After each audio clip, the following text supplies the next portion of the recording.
Hello, বরিশালের যে কোনো মানুষকে যদি বরিশালের সেরা 10টি দর্শনীয় স্থান সম্পর্কে জানতে চান, আর তার যদি ন্যূনতম দর্শনীয় স্থান সম্পর্কে জ্ঞান থেকে থাকে, তাহলে সেই ব্যক্তি একটি নাম অবশ্যই উল্লেখ করবে, সেটা হচ্ছে বাইতুল আমান জামে মসজিদ, যা গুঠিয়া মসজিদ নামে পরিচিত। দর্শক, আমার পিছনে হচ্ছে যে সুন্দরতম মসজিদটি দেখতে পাচ্ছেন, সেটা হচ্ছে বাইতুল আমান জামে মসজিদ বা গুঠিয়া মসজিদ। একটা মসজিদ এতই সুন্দর যে এটা এক দর্শনীয় স্থান হিসেবে লাভ করেছে। দূর দূরান্ত থেকে দর্শনার্থীরা এটাকে দেখতে আসেন। দর্শক, আজকের অনুষ্ঠানে এই বাইতুল আমান জামে মসজিদের সকল সৌন্দর্য এবং এ সম্পর্কে তথ্য দেওয়ার চেষ্টা করব। আশা করি সম্পূর্ণ অনুষ্ঠান জুড়ে সাথেই থাকবেন।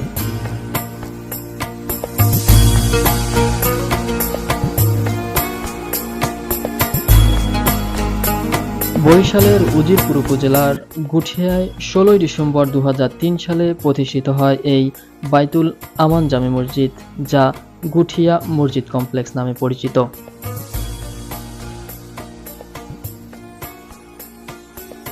এখানে 20,000 অধিক ধারণ ক্ষমতা সম্পন্ন ঈদগাহ ময়দান রয়েছে।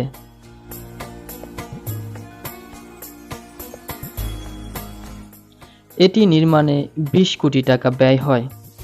চাঙ্গুরিয়া গ্রামের ব্যবসায়ী এস শরফুদ্দিন আহমেদ এটির নির্মাণ ব্যয় বহন করে। কমপ্লেক্সের মূল প্রবেশপথে ডান দিকে বড় এক পুকুর রয়েছে, আর ঠিক পুকুরের পশ্চিম দিকেই অবস্থিত এই মসজিদ।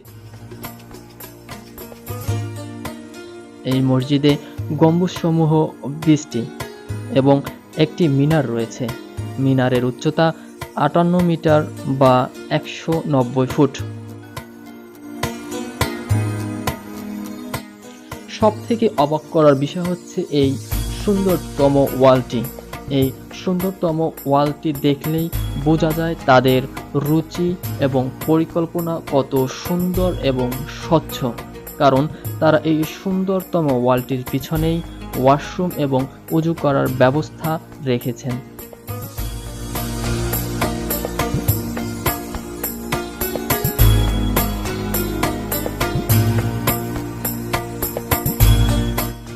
মসজিদটি মার্বেল পাথর দিয়ে তৈরি করা হয়েছে। আঙিনা সাজানো হয়েছে দেশ বিদেশি ফুল গাছের ধারা।